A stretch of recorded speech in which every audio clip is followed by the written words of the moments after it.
timeline, the major events, I assume that everyone heard those. As to the sequence of events we would be going through in preparation for any actual entry.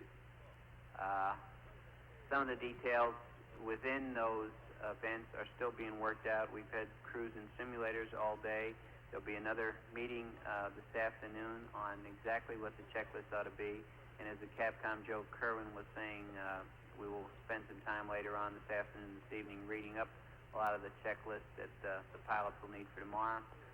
We're basically going to be modifying the checklist that they have on board, and a number of the parts of this activity tomorrow have already been exercised.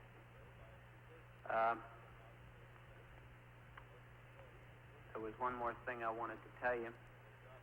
The weather is very good in the recovery area. Oh, I know what I wanted to tell you. I have asked that somebody plan either in conjunction with the next press conference or separately to perhaps lay out as well as we can the timeline and the activity that will be going on tomorrow, so that you'll be as informed as we can have you at this time. I'm sure there will be a lot of questions. Some of them I won't be able to answer in the next hour, and I hope that sometime this evening we can satisfy most of your questions on the details of what's going to happen tomorrow. The weather is good in the recovery area. As a matter of fact, it's very good. And I think that's about all I have to say, and perhaps we can find what you're interested in by going to questions now. Okay, front row down here. Wait for the mic, please. Do you have a two-part question? Do you have an estimate of how cold it is in the command module? And number two, if, as I assume, the lunar module is reasonably warm and the command module is cold, why don't the temperatures sort of even out going through the tunnel between them? I don't have the temperature in the command module. I think it's running about 40 or 45. It was 52 at 102 hours, but it's probably cooler than that. So it's probably cooled down. We will be turning the telemetry on here in about another hour, so we'll get another idea of what's in there. I guess the reason that it doesn't mix too well is because the tunnel is fairly narrow compared to the two volumes on either end, and there is not a lot of flow out of the hose that would force circulation. There's enough circulation in that there's no problem with the carbon dioxide level in the command module, but there's nothing working that forces the flow between the two ships.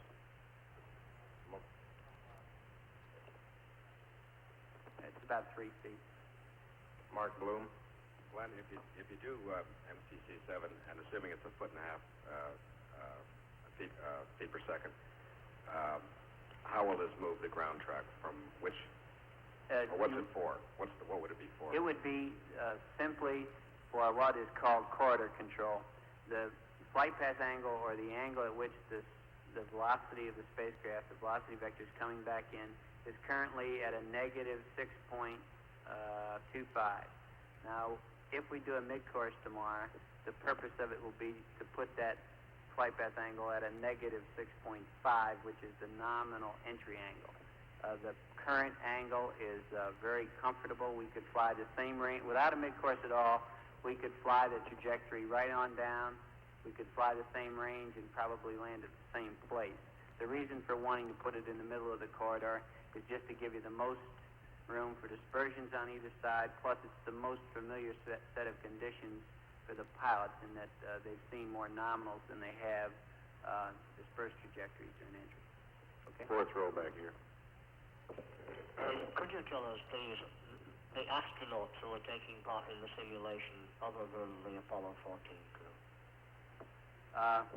That would be a long list, and I haven't kept up with them. The 14, the backup to Apollo 13, seeing the Apollo 15 crew members around. Deke and Tom Stafford are helping all they can.